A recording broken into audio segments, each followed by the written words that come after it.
Hola chicos, ¿cómo están? Los saluda el profesor Gustavo Santa Cruz Muñoz, profesor de la Academia Prepolicial Mariano Santos Mateo. Bien, el día de hoy vamos a realizar el capítulo número 9, que es un repaso de todos los temas que hemos visto hasta esta primera parte del curso de química. Vamos a ver desde el capítulo 1 hasta el capítulo número 8, con el que concluimos pues la primera parte. Cuando nosotros vimos el primer capítulo, habíamos hablado acerca de la clasificación de la materia y pues habíamos visto que la materia condensa se clasificaba en sustancias puras y en mezclas.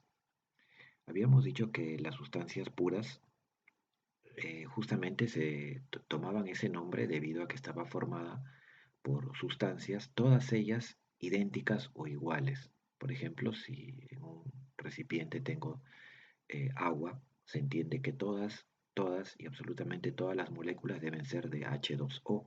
No puede haber otra molécula que no sea H2O, por lo que el agua sería una sustancia pura, porque está formada únicamente por H2O.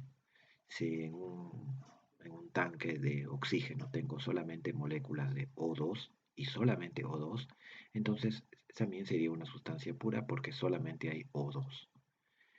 Sería una mezcla si es que además de oxígeno habría, por ejemplo, nitrógeno.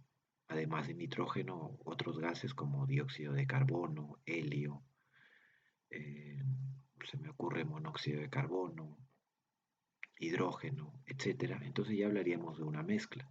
Por ejemplo, el aire que está a nuestro alrededor es una mezcla, porque está formada por moléculas de O2, de hidrógeno, nitrógeno, etcétera. Es una mezcla, no es una sustancia pura. Las sustancias puras se clasifican en elementos, o también llamadas sustancias simples,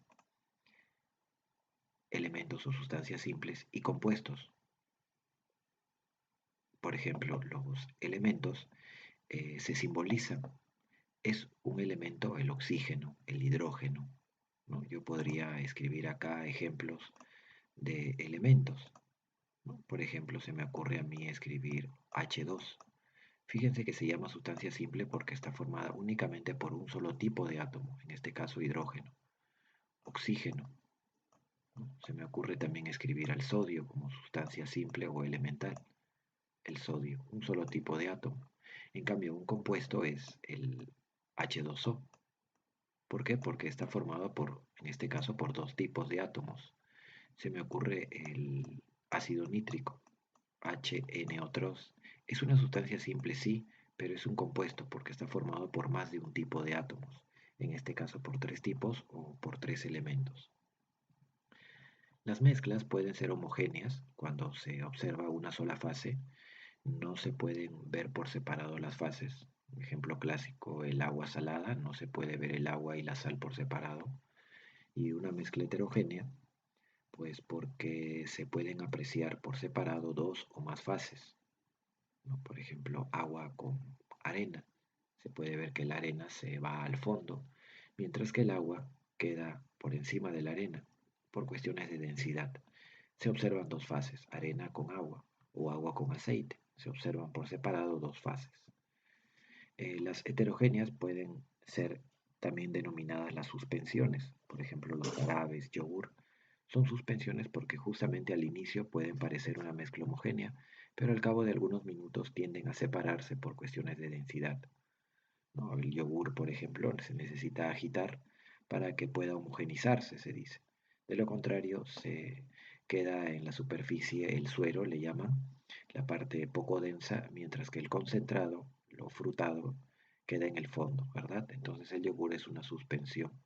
Un coloide es una mezcla heterogénea que se confunde mucho con las mezclas homogéneas, ya que sus fases no se aprecian a simple vista, sino más bien se necesita de alguna herramienta especial para poder observar sus fases. Bueno, ese es un pequeño resumen, como les había dicho, un poco acerca del capítulo 1. En el capítulo 2 nosotros habíamos hablado acerca de la estructura atómica.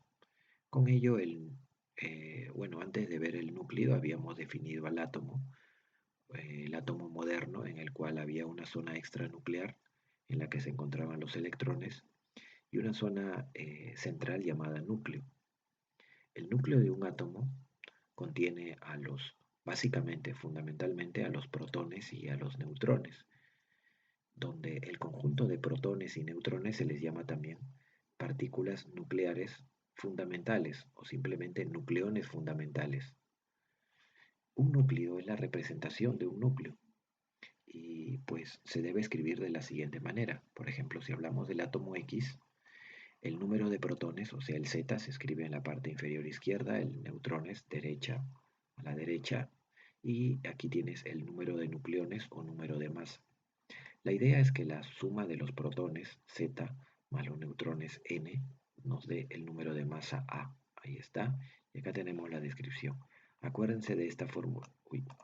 Acuérdense de esta formulita. Algunos le dicen asno. Bueno, no hay problema. La idea es que se acuerden. Asno. ¿De acuerdo? Así que hay que acordarse de la formulita del asno. Número de masa igual a número de protones más número de neutrones. También en ese capítulo hablamos de un ion. Hablamos de que existía un catión, que era aquel átomo que perdía electrones y presentaba carga positiva, y un anión que ganaba electrones y presentaba carga negativa. La carga se le escribe en la parte superior derecha con la letra Q. Y para ello aparecía entonces una segunda formulita. El número de electrones era Z menos Q.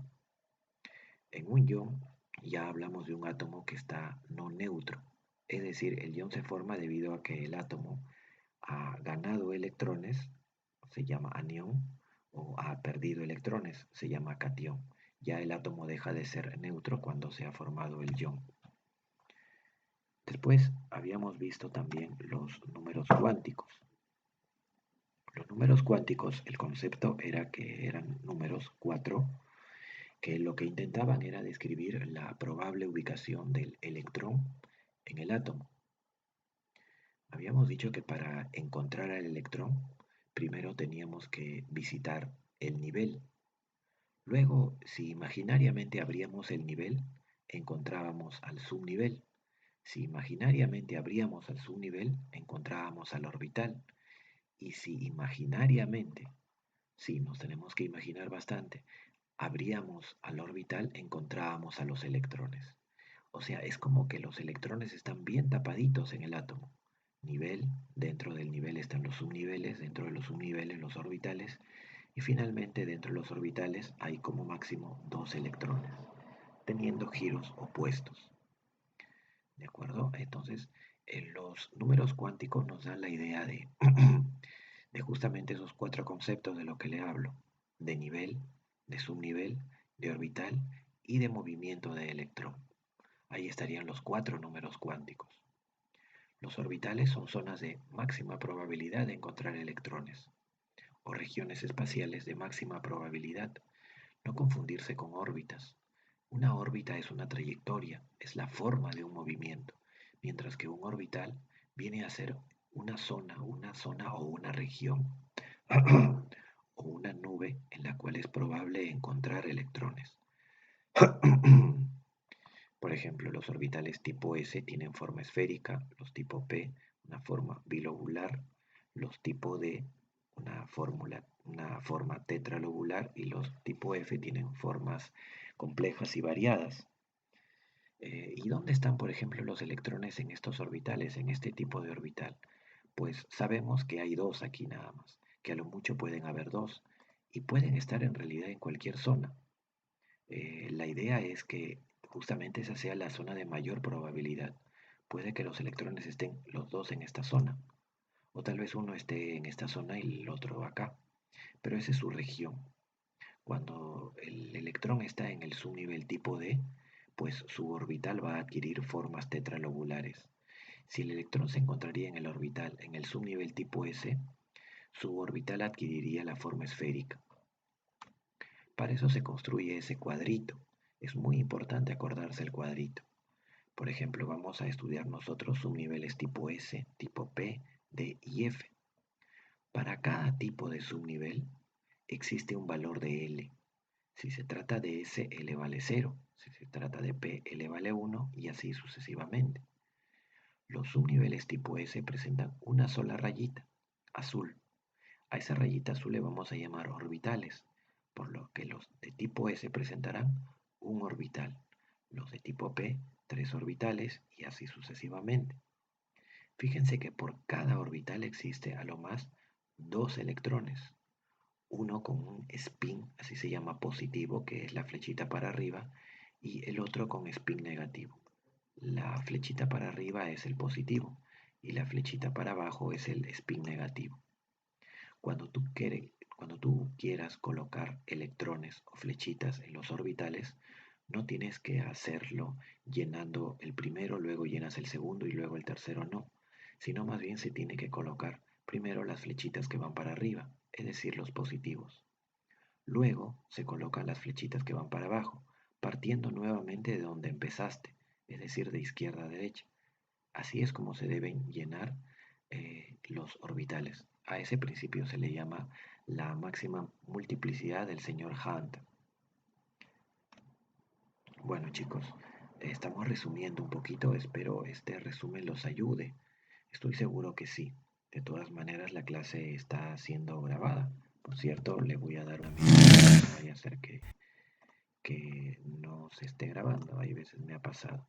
No, sí se está grabando, no hay ningún problema. Entonces vamos a continuar con nuestro capítulo 4 que fue configuración electrónica. Cuando nosotros hablamos de configuración, nosotros hablamos de ordenamiento, de distribución. Eh, Se refiere a cómo nosotros vamos a distribuir a los electrones en el átomo. No es al azar, ni al antojo del investigador, ni que jugaron a los dados, ni nada de ello. El ordenamiento de los electrones en el átomo se debe básicamente a sus energías relativas.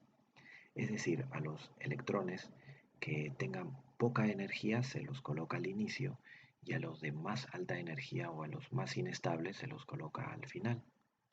De tal manera que se forma una configuración como las que estoy colocando acá, a la, a la que se le llama configuración lineal, ¿no? Porque existe otra en zigzag o serrucho, la cual no les recomiendo aprenderse esta lineal.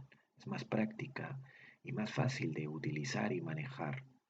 Por supuesto existe una mnemotecnia que está por acá, ¿no? El famoso sí, sopa, sopa, se da pensión dos veces y se fue de paseo dos veces. Hay que entender un poco esta configuración. Por ejemplo, cada término de la configuración se refiere a un determinado subnivel. Por ejemplo, acá yo tengo un subnivel, va 1. Acá tengo el segundo subnivel, que es el 2S2, van 2. El tercer subnivel, que es el 2P6, van 3. Y así sucesivamente tengo varios subniveles. ¿Cómo leo, por ejemplo, al subnivel 2P6? ¿Cómo lo interpreto? Pues hay 6 electrones en el subnivel tipo P del segundo nivel. Hay 6 electrones del subnivel tipo P del segundo nivel. Quiero, por ejemplo, interpretar este subnivel. Hay 10 electrones en el subnivel tipo D del tercer nivel. Y así podría yo interpretar a varios subniveles. Fíjense la energía relativa cómo crece de izquierda a derecha, por lo que los subniveles de más alta energía relativa o el subnivel de más alta energía relativa es el 7P6, mientras que el de menor energía relativa es el 1S2. ER quiere decir energía relativa. Ese es el ordenamiento que siguen los electrones al distribuirlos. Y lo que está acá es la estabilidad, que viene a ser lo opuesto a la energía relativa. El más estable sería el 1S2 y el más inestable es el más energético, 7P6. La energía relativa se calcula con N más L. Por ejemplo, si quiero calcular la energía relativa de este subnivel, sería 3, que es su valor de N. Esos coeficientes a los que se le llama nivel es N, mientras que la letra viene a ser el subnivel. Y si es el subnivel, adquiere un valor de L. ¿Cuánto vale L? Pues si vemos el cuadro anterior, ahora les muestro, pues nos vamos a dar cuenta que L vale 3, perdón, 2, disculpen. L vale 2. Voy a borrar ese 2, está un poquito feito. Vamos a acomodarlo un poquito. Entonces, L vale 2. A ver, fijémonos. Vamos a retroceder un poco. Vamos a retroceder un poquito. Aquí está. Si el subnivel es tipo D, fíjense si es tipo D, L vale 2, ¿no? Ahí está. L vale 2. Y efectivamente, entonces, ¿cuánto vale la energía relativa de este subnivel? Sería 3 más 2, 5, por ejemplo, ¿no? Porque en este caso N vale 3. En este caso N vale 3. Lo voy a escribir de todas maneras. N igual a 3. Ah, no se preocupen. Ustedes cuando dispongan de las diapositivas va a figurar de esa manera. Bien, entonces vamos a hablar de tabla periódica, que fue nuestro capítulo 5. Es importante entender que todos los temas hasta ahora están conectados, desde el capítulo 2 hasta el último capítulo que vamos a estudiar, están conectados uno de otro. Es muy importante entender todos los capítulos para no perderle el rastro al curso. En tabla periódica habíamos hablado, por ejemplo, a identificar a un elemento químico en cuanto a su grupo y a su periodo. Así, por ejemplo, habíamos dicho que aquellos que terminan, por ejemplo, los metales alcalinos que terminan en S1 no se nota, pero si terminan en S1 es del 1A. Los alcalinos térreos terminan en S2, 2A. Los térreos boroides terminan en P1. Se refiere a su configuración. Si termina en P1 es 3A. Si termina en P2, 4A. Y así sucesivamente, ¿no? Si termina en P5, pues 7A. En P6, 8A. Son los llamados también elementos representativos. Todos terminan en S o en P. S o P representativos. Cuando terminan en D, ya son no representativos. Si termina en D1 es del 3B, en D2, 4B. Si termina en D6, en D7 o en D8, van a pertenecer todos al grupo 8B. Si termina en D6, en D7 o D8, grupo 8B. Los periodos son las filas horizontales. Por ejemplo, el litio y el berilio tienen el mismo periodo, periodo 2. Quiere decir que tienen dos niveles energéticos. El sodio, el magnesio, el aluminio, silicio, fósforo, azufre, cloro y argón pertenecen todos al periodo 3. No por ello tienen características similares, características químicas similares. Los elementos que tienen características similares son los que están en una misma columna, no en una misma fila o periodo, sino tendrían que pertenecer a un mismo grupo para tener propiedades similares. Hay que recordar también que estos celestes son los metaloides, son en total 7. Son los llamados metaloides, es decir, tienen características tanto metálicas como no metálicas al variar la temperatura. ¿Qué más? Son la frontera entre los metales, que son todos los que están a la izquierda, y los no metales, que son los que están a la derecha. Observen que existen más metales que no metales. Los no metales son pocos, como pueden ver, si los comparamos con los metales. Los metales del grupo A son metales ligeros, mientras que los metales del grupo B son metales pesados. Así tenemos a la plata, al oro, al mercurio, al cobre, etc. También habíamos hablado de las propiedades periódicas, es decir, como la tendencia de algunas propiedades como radioatómico, carácter metálico, afinidad, electronegatividad, potencial o energía de ionización que tienen los átomos y cómo ésta tiene una tendencia en la tabla periódica.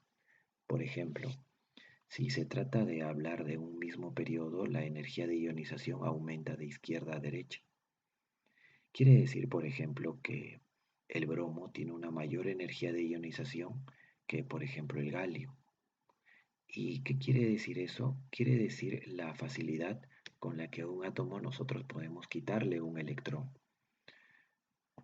En este caso, eh, decir que tiene alta energía de ionización quiere decir entonces que es muy complicado.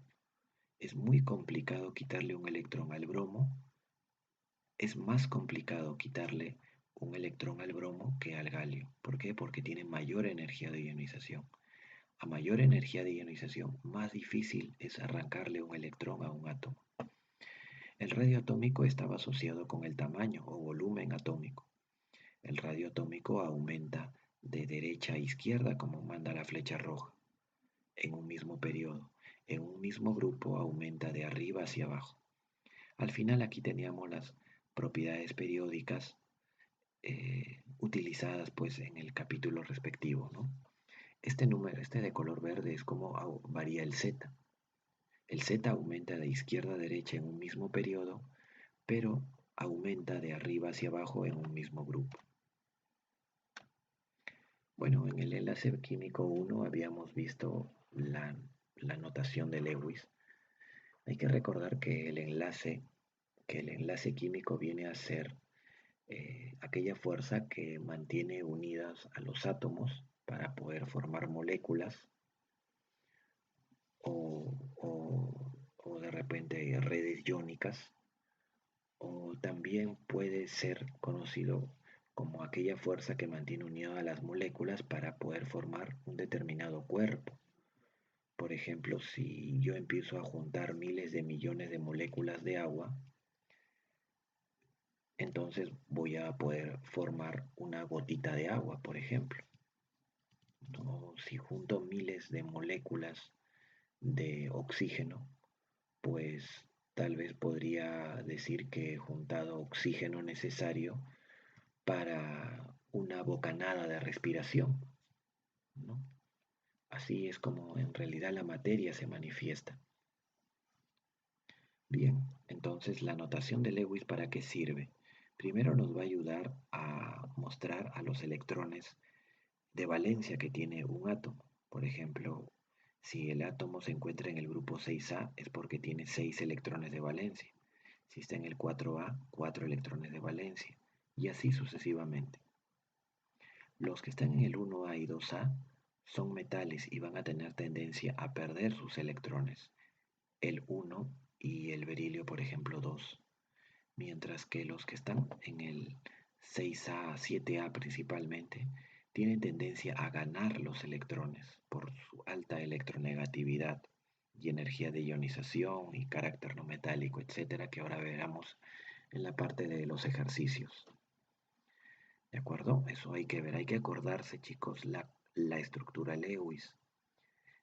Por favor, si no lo han hecho, ya tienen que acordarse eh, cuántos electrones o en qué grupo se encuentra un determinado elemento químico. Fósforo, ya está en el 5A, magnesio es 2A. Yo les puse una mnemotecnia en la clase de tabla para que puedan acordarse el nombre de los elementos por cada grupo, ¿no? Por ejemplo, acá les había puesto: ven Magnolia, cásate con el señor Barahona, para que puedan acordarse que el berilio, magnesio, calcio, estroncio, bario y radio pertenecen a un mismo grupo, 2A, por lo que su estructura Lewis tendrá siempre dos puntitos. Por ejemplo, se me ocurre bota al gato indio. Entonces voy a decir que el boro, aluminio, galio, indio están en el grupo 3A y por lo tanto su estructura Lewis va a tener tres puntitos. Y así sucesivamente. Finalmente, en el último capítulo de la clase hablamos acerca de las fuerzas intermoleculares, es decir, esas fuerzas ya que no unen átomos, sino más bien que unen moléculas. Por ejemplo, estos puntitos significan fuerzas intermoleculares uniendo a la molécula de agua, ¿no? Estas fuerzas intermoleculares, o gracias a estas fuerzas intermoleculares, existe el agua líquida, por ejemplo. Si yo empezara a romper o a desaparecer estas fuerzas, las moléculas empezarían a quedar en libertad y el agua no podríamos conocerla en estado líquido, sino únicamente en estado gaseoso. No podríamos hablar de agua líquida si es que estas fuerzas no existieran, imagínense. Tendríamos que acostumbrarnos a, a beber agua gaseosa. ¿Cómo sería eso, no? Bueno, en fin, es la importancia de las fuerzas intermoleculares. Las fuerzas intermoleculares también explican cómo un gas puede convertirse en líquido. Por ejemplo, el gas licuado o simplemente cuando licuamos o hacemos líquido al oxígeno. Oxígeno líquido, nitrógeno líquido, habrán escuchado alguna vez. ¿Eso a qué se debe? A que cuando nosotros licuamos un gas, hacemos que aparezcan fuerzas entre sus moléculas de tal manera que puedan hacer que ese gas se comporte en estado líquido. Eso se logra aumentando la presión grandemente y a temperaturas muy bajas. Se logra que los gases puedan licuarse, es decir, hacerse líquido. Bueno, en ese tema también habíamos visto acerca eh, de los tipos de moléculas. Por ejemplo, habíamos visto eh, moléculas que son polares y moléculas que son no polares. ¿Y cómo las reconocíamos? Por intermedio de algo que se llama un coeficiente de polaridad, ¿no? ¿Qué nos decía esto? Habíamos dicho que una molécula era polar cuando era asimétrica, es decir, normalmente cuando el átomo central tenga electrones libres, la molécula va a ser polar. Por ejemplo, el agua es polar. Si ustedes observan acá, tiene electrones libres. Eso le va a dar una asimetría al agua. Por lo tanto, va a ser molécula polar. Mientras que una molécula no polar, su átomo central no presenta electrones libres, con lo cual va a ser simétrica y se le va a llamar apolar, debido a que su momento dipolar de enlace va a ser cero. En las moléculas apolares el momento dipolar es cero y en las polares es diferente de cero. ¿Por qué? Porque son asimétricas. Una de las fuerzas intermoleculares que aparecen en las moléculas polares es la fuerza dipolo-dipolo. ¿Cuándo aparecen esas fuerzas? Cuando la molécula es polar. Aparece una fuerza llamada dipolo-dipolo. Además de las fuerzas de dispersión de London que ahorita les hablo. Pero cuando aparece un hidrógeno unido a un átomo de oxígeno de otra molécula, cuando el hidrógeno de una molécula está unido al átomo de oxígeno de otra molécula, o cuando está unido al flúor de otra molécula, o unido al nitrógeno de otra molécula, es decir, cuando el hidrógeno está unido al grupo FON, flúor, oxígeno y nitrógeno, decimos que ese dipolo-dipolo ya es especial y se llama enlace puente de hidrógeno. Por ejemplo, a esta fuerza intermolecular le llamo enlace puente de hidrógeno. ¿Por qué? Porque el hidrógeno está unido al oxígeno.